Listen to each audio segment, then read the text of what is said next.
Allez, il est l'heure à présent de retrouver notre feuilleton de la semaine consacré au Clogalis, cette galerie d'art d'Épernay qui fête ses 10 ans. Parole ce soir à 2 artisans qui ont rejoint le collectif il y a quelques mois, car oui, la liste d'attente est longue et le Clogalis, cela se mérite.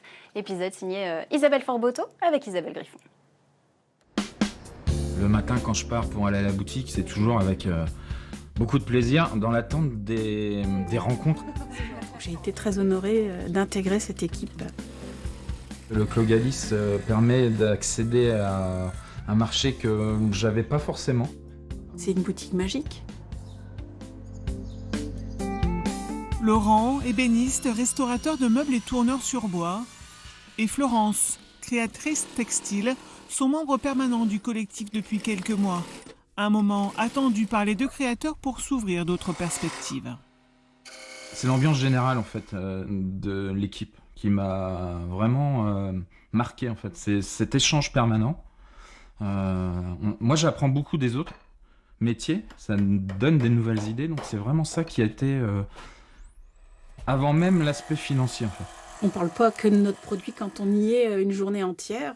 Il faut apprendre à parler des produits de nos collègues qui sont là en permanence, mais aussi de ceux qui sont là temporairement. Il faut avoir un minimum de connaissances sur chaque métier et être force de proposition quand un client vient. Après, il est clair que vendre des boucles d'oreilles, pour moi, c'est plus compliqué parce que l'essayage est moins facile. Pourtant, de la coquetterie, Laurent n'en manque pas. Et là, vous-même. Ça, c'est du laurier qui a été coupé dans le verger de mon beau-père, vous voyez, mes beaux-parents.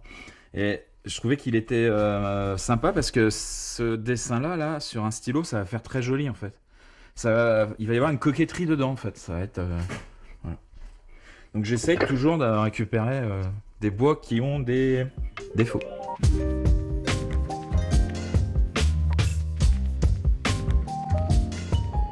La Champagne rassemble les créateurs d'art du Clogalis. Pour parler à la clientèle locale, pour toucher les vacanciers en visite à Épernay, le vignoble est une source intarissable d'inspiration. Installée depuis 20 ans dans son atelier-boutique en plein cœur de Chigny-les-Roses, Florence accueille de plus en plus de touristes en saison estivale. La boutique du Clos a mis en lumière un peu plus encore ses créations spécifiques Champagne. Je rencontre une clientèle que j'aurais peut-être pas touchée avant. Notamment pour ce produit-là, pour les sacs à bouteilles, puisqu'il y a quand même le monde viticole autour d'Épernay et une clientèle qui est en recherche de produits que l'on peut leur personnaliser à la demande. Donc ça a été un plus. Le cœur du cep de vigne et ses fameuses coquetteries permettent à Laurent de façonner certains de ses stylos. Si l'originalité est essentielle, le travail, lui, est laborieux. Par exemple, sur un morceau comme ça, je suis pas sûr de faire un stylo, quoi. C'est ça qui est assez contraignant. C'est un bois où il y a beaucoup de silice dedans, on retrouve des cailloux des fois, on retrouve des morceaux de ferraille. Donc ça abîme énormément les lames. Chacun dans son antre, Laurent et Florence racontent leurs petites histoires. Des rouleaux de tissu, véritables palettes de couleurs, naissent des collections dédiées aux enfants comme aux adultes.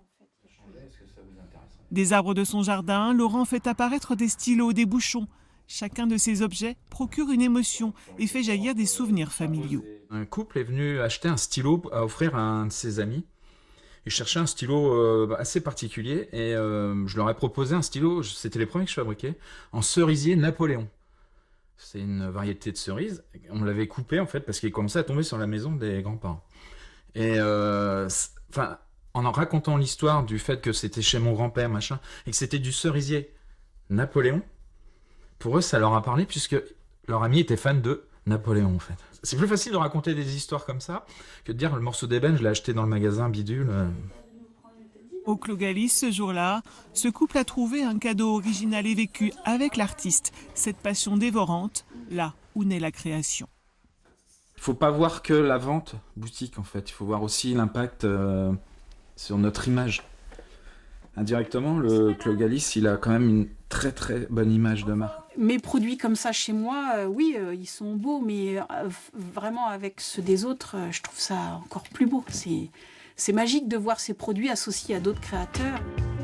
Le Clogalis est devenu au fil de ces 10 années un véritable tremplin pour les créateurs d'art. Certains osent lancer leur propre boutique, d'autres vivent un moment émouvant en exposant pour la première fois.